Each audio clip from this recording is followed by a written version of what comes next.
My name is Logan Manford, founder of BLōFISH Clothing.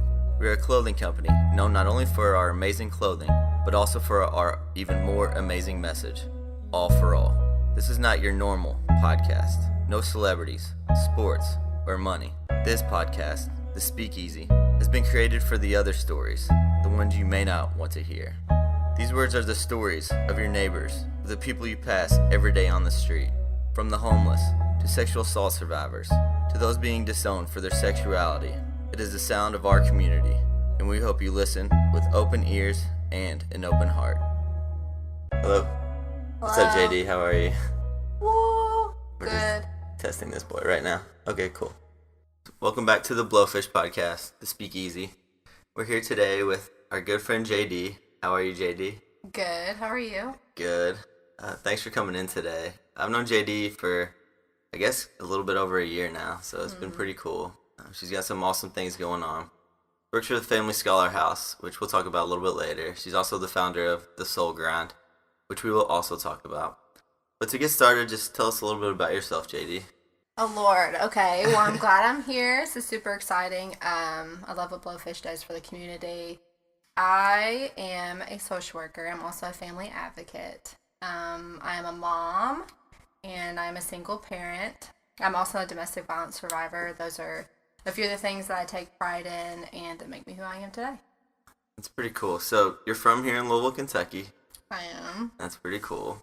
So growing up, basically we always start, because I like getting the roots of stuff. Tell us just a little bit about your background, where you went to school and stuff like that.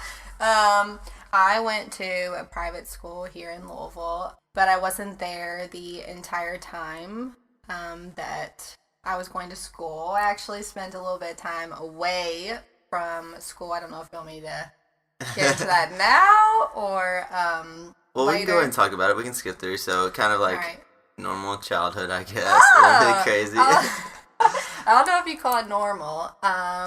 When I was in middle school, I began to question a lot of things about my life. But when I moved to high school, I was very angry, and I had a lot of resentments, and I was trying to figure out who I was in this huge world. There's a lot of things that I wanted to try everything, and about 100% of it I wasn't allowed to.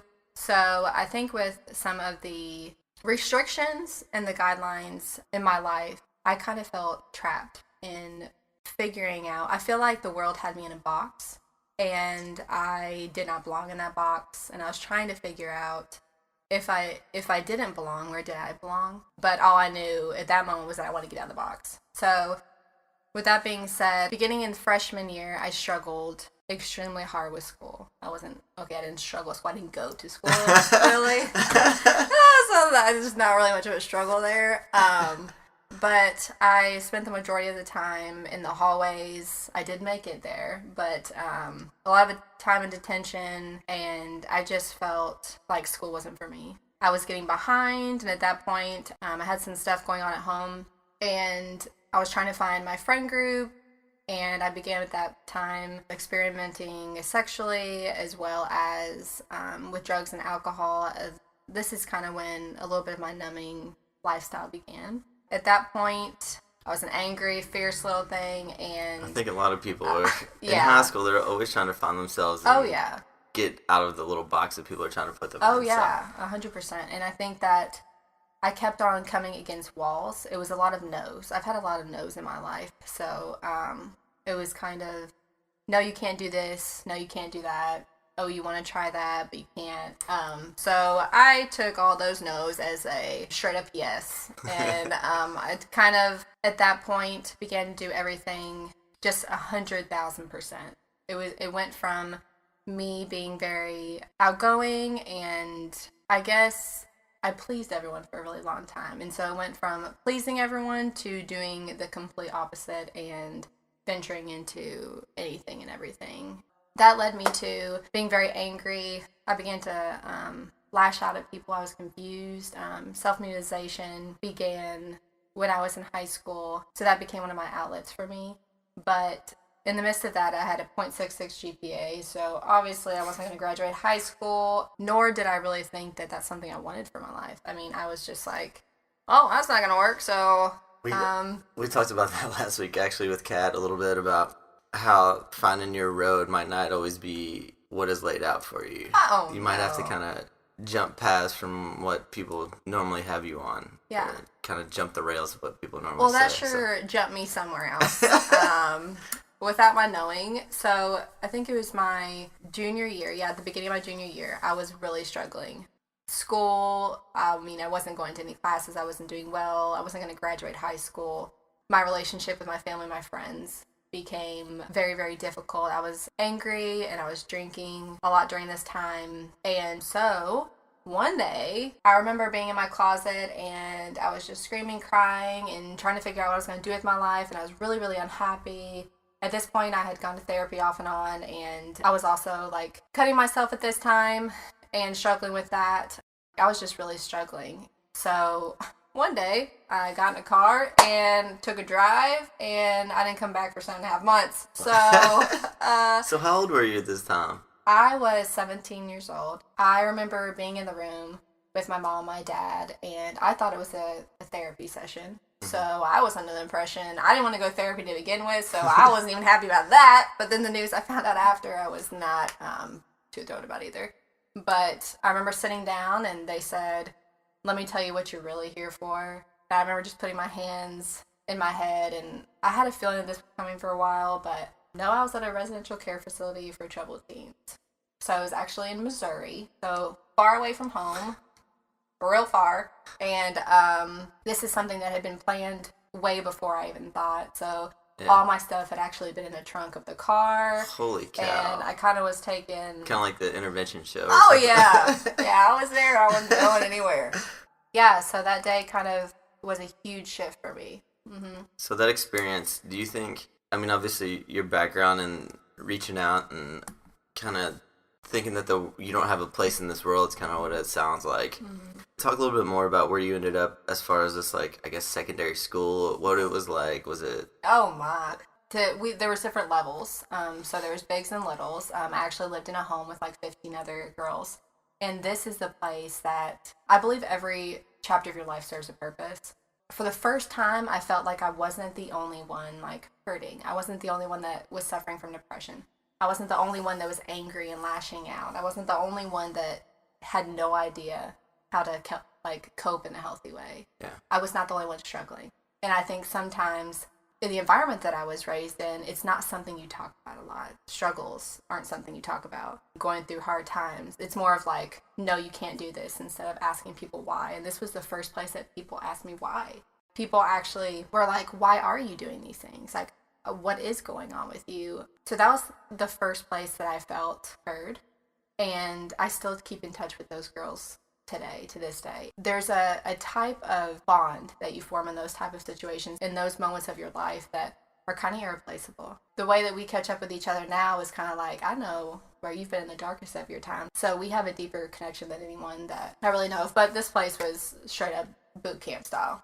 So we had talking restrictions. We had to ask to get up and down from the tables. We had to ask to speak to one another. We had to be foot restricted, which means we could only be a certain amount of feet away from. We went to school there, and that was a huge benefit of me going there, is that I was able to retake all the classes I was failing so that I could actually graduate high school. That's awesome.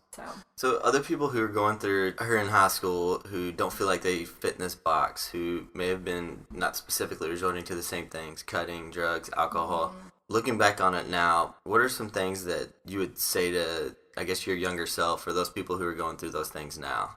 Well, you don't belong in a box. First of all, I still feel 100% about that. I love it. And I think you create your own box. So, yes, at times in society we get put in certain boxes, but it's not anyone's to create it for you. So I think high school's a really hard time, in middle school too, but I think that's also a time that you finally begin to like have a voice in things, and you finally begin to say, ooh, I like this, or I don't like this, or I want to be around these people, or I don't. It's an experiment, high school. It's finding out a little bit about who you are. And you are going to make mistakes. Everyone does. But surrounding yourself with good people, surrounding yourself with love, and also not being afraid to ask for help. That's one thing that I didn't do. I thought that was weak, and that carries on throughout my life as well. But I think that we need to be asking one another. And if your family isn't doing it, if the people closest to you are not asking you why you are doing what you're doing or why you're struggling, then you need to find new people. Because sometimes blood doesn't technically mean family. So if your family is not giving you and asking you and loving you and supporting you in a way that you can grow and you can venture out and you can ask questions and all of that, then find people who can. Whether it be someone in a high school, a school counselor, a therapist, or a mentor. I think it's really good to ask questions because we don't know all the answers. I think that's really important, especially, I mean, finding help. It seems so easy when you say it out loud, but then taking the first step to actually find help, it almost can be like a huge wall. And there are resources out there, and it's tough sometimes because people might not be in the best situation, might not be at the best high school, might not have the best parents, but there's still things online you can reach out to. We'll talk a little bit later, but like Jaydee has the Soul Grind. We talked to Alex a couple weeks ago about being a sexual assault survivor, and he loves sharing his story. He loves talking to people about it. Kat last week going through the same thing about not feeling like he's in a box and becoming not only adopted but then transgender. Anything that you think you're going through right now might not be the exact same, but there's somebody out there who's been through it too. So make sure you reach out and get help, even if it resorts to even just looking up somebody on YouTube or something like that, and then messaging, because there's always people out there like Jaydee who are willing to help. Did you grow up in a strict background, or how was your upbringing? Was it pretty strict? Yes, it was religious based, and it was very strict, which meant that exploring in every single avenue kind of wasn't an option. But also communication was a lot different. So I didn't really think that expressing how I felt or my emotions was really important, or that it was going to happen. Instead, I pretty much was grounded like the majority of my high school. So, and some of it is totally my fault. I'll claim that. If my mom's listening, it was my fault. Lots of it. But I also, I cherish the people that loved me in these times too, because I was a force to be reckoned with. So, my sister loved me through every single second of, Okay. My sister loved me when I was the fiercest. A couple times she did have to tackle me on the bed, and a couple times she did have to tell me to throw my tennis shoes on and get to running. The people that will love you even in your darkest times are incredible people. It's pretty powerful. Yeah, Awesome. She is powerful. You know her. She's a force to be reckoned with too. Yes, that is for sure. So I guess that's kind of like the first. You're not that old, but kind of first half of your life. I feel like it seems like it. That's kind of. So I guess coming out of that and the second part of your life, after you got out of the school and stuff like that, where did you end up at? Did you end up straight on your feet? What? What was the next step? Another thing about myself, I should have done my intro. I'm Jaydee and I'm stubborn. So, no. I've fallen on my face a lot of times, and I believe that that's made me the woman that I am today, but I am not one that really learns the first time. So people say God whispers to you, and he does not whisper to me. So he kind of shakes my world up and tosses it upside down and then screams at me, and then I'm like, oh, all right, maybe I should do something different.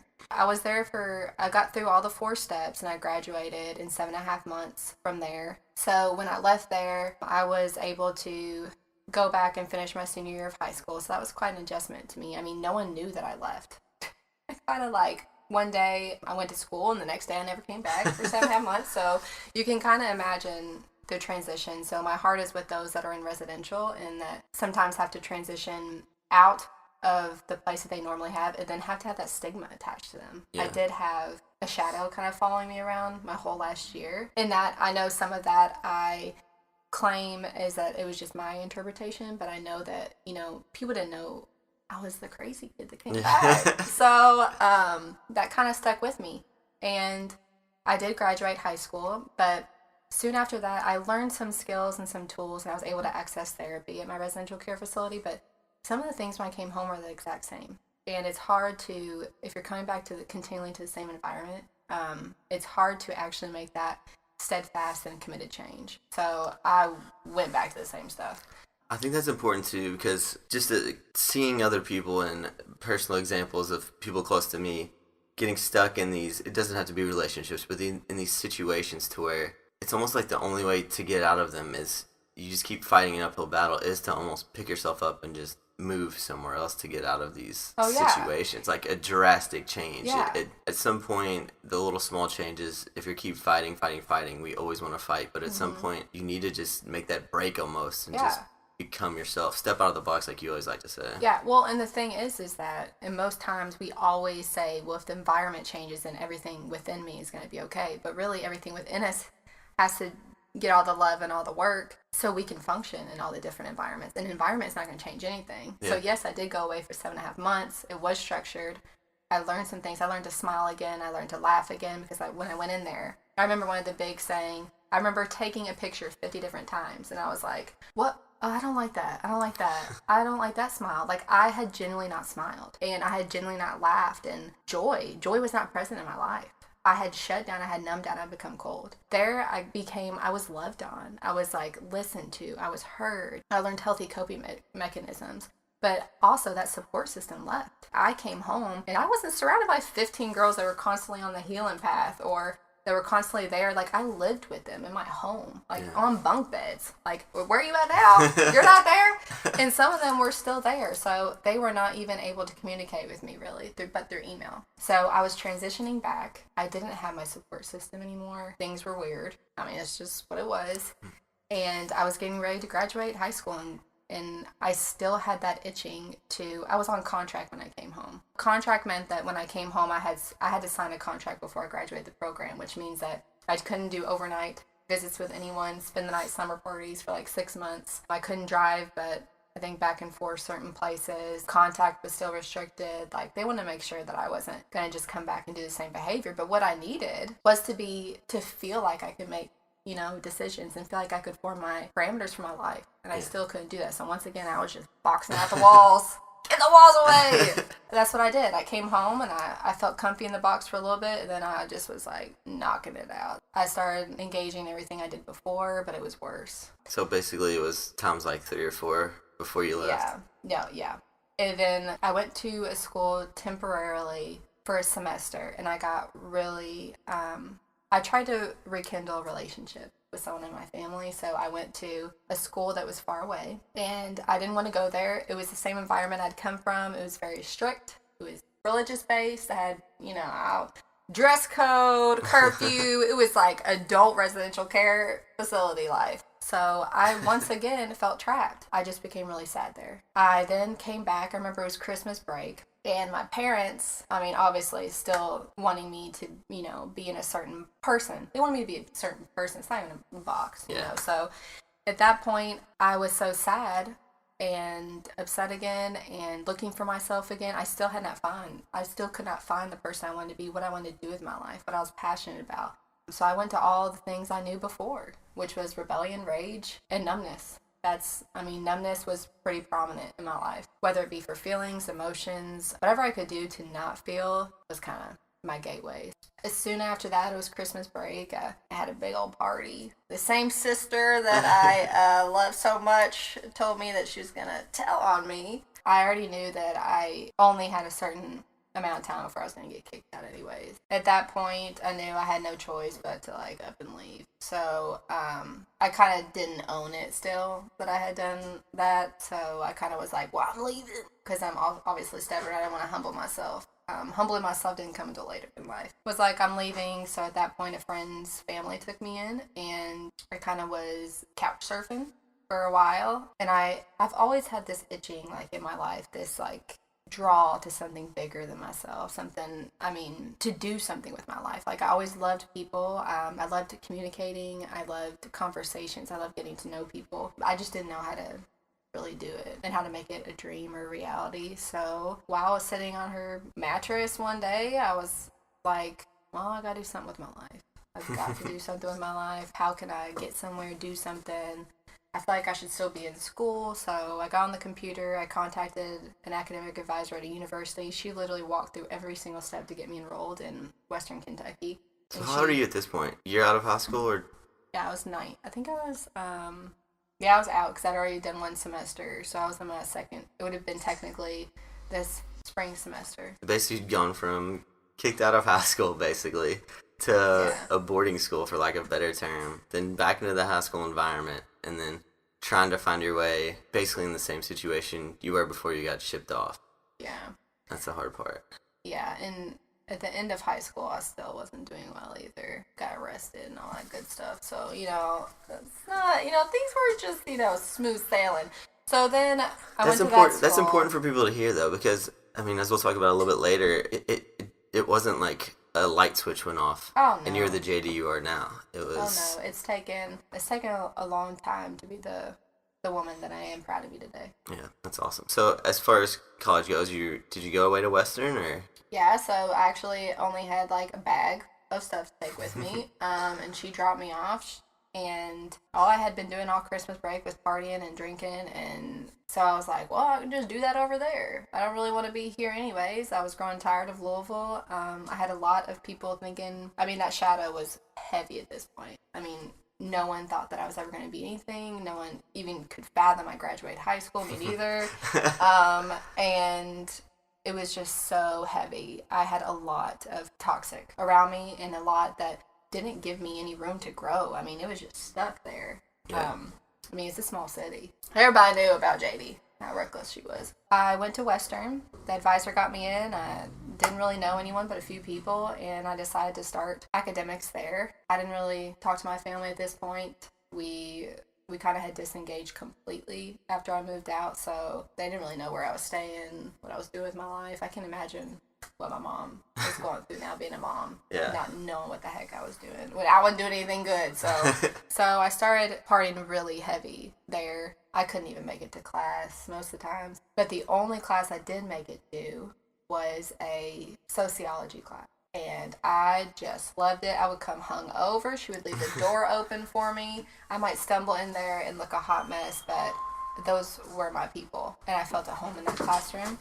Soon after I was at school, I was already on academic probation, obviously. I just wasn't going to classes. I wasn't making the grades, so financial aid wasn't coming in anymore. I continued to party. At this point, I gotten introduced to pain pills, so that became my new thing. If it wasn't drinking, it was snorting pills and taking them, or it was a combo. At that point, I was like full out, and I'd never been to a public university before. I had never been in this type of environment before. This was a new playing field for me, and I went ham. So I was just all the time, daytime, nighttime, partying. I was completely numb. And this came to unnecessary sexual encounters, like not knowing my worth. I was just struggling. Soon after the first semester, I went home and worked at a bar for the summer. I made enough money to be able to come back, and I knew that now I don't have aid. So I'm not going to have anywhere to live. I'm not going to have enough money to live off of. I made enough money. So were you out of school? You were done with school? It was for the summer. Okay, so just back. So I came back to Louisville, and I worked at a bar, and I made really good money that summer, and then I actually got a job at an apartment complex there, so it paid for me to be able to live there. Partied the summer away, made not good decisions, and continued just living my life like I was living. But I was determined to go back to school still. I still had this fire within me. I've always had that fire. I've always had a piece of me that wanted to continue to work hard and wanted to be the woman I am today. And I went back and I started working in the apartment complex, and I was able to then go back to school, attempt to go back to school, got into a relationship, and there was no honeymoon phase of the relationship. People say sometimes with domestic violence that there's a princess effect, is what lots of people call it, to where you get in the relationship and you're tricked in a sense. You're manipulated to think that it's one thing, and when really there's a bigger plan for it. It was never like that. I walked straight up into it. And I held the hand of somebody that took me into a deep, deep darkness. I was already in darkness. I was already living a numbing lifestyle, but this was a whole nother level for me. Soon after, it was like real short. After that, I remember one night I went actually to get a pregnancy test for a friend and it was a pack of 2. So I was like, you know what? I'm going to take one too. I haven't felt so great because I was still drinking, obviously, and partying and taking pills. Some things had happened. My body was telling me for a while that something was off. Yeah. But I wasn't in a healthy place to listen to it. I never listened to my body. I just kept on going, and obviously, I wasn't listening to my feelings, my emotions, anything. So I definitely wasn't listening to my physical body. Yeah. I was like, oh, you go in that bathroom. I'll go in the other bathroom, and good luck to you. And the next thing I knew, that positive just shot right up there, the fastest thing I've ever seen. And I remember just, I was screaming in the bathroom, and I did not know. I remember some of the first thoughts that I thought were, how in the world am I going to raise a child when I can't even take care of myself? How old were you? I was 20. And at that point, I remember, on that floor, I was on that floor for a hot minute. I call that moment, my great awakening.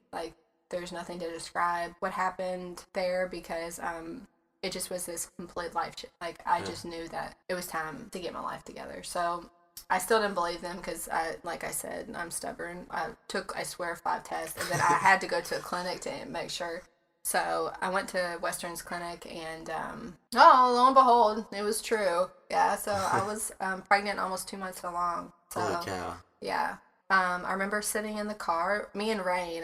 I freaking love Rain. Sometimes people, I think when, it might be music or smells or weather or anything like that, I totally resonate with Rain because I swear that I went into the Western clinic, I found out that it was for sure that I was going to be a mom, that I was a mom. And I remember I got into the car, my phone died, it started downpouring rain, and I just sat there and I was like, oh, I think the sky is just with me today. It's right with me. I think sometimes that the rain gives you an excuse to slow down. In that moment, it completely resonated with me. And in that car, in that day, I just knew that it was time for change. I needed to be healthy. I needed to get my life right, and I needed to be the best woman I could be because in that moment, I felt more love and more passion and more fight for my life than I ever had, and I've had to fight my whole life. In those moments, it totally was a new chapter, a new journey for me. Hello, Editing Cat here. Just wanted to pop in and say thank you so much for listening. And second thing is, the podcast you're listening to, we have actually decided to split into 2 parts. You just got done listening with part 1, and part 2 will be coming out shortly. So I hope you stick around for the second part of the conversation.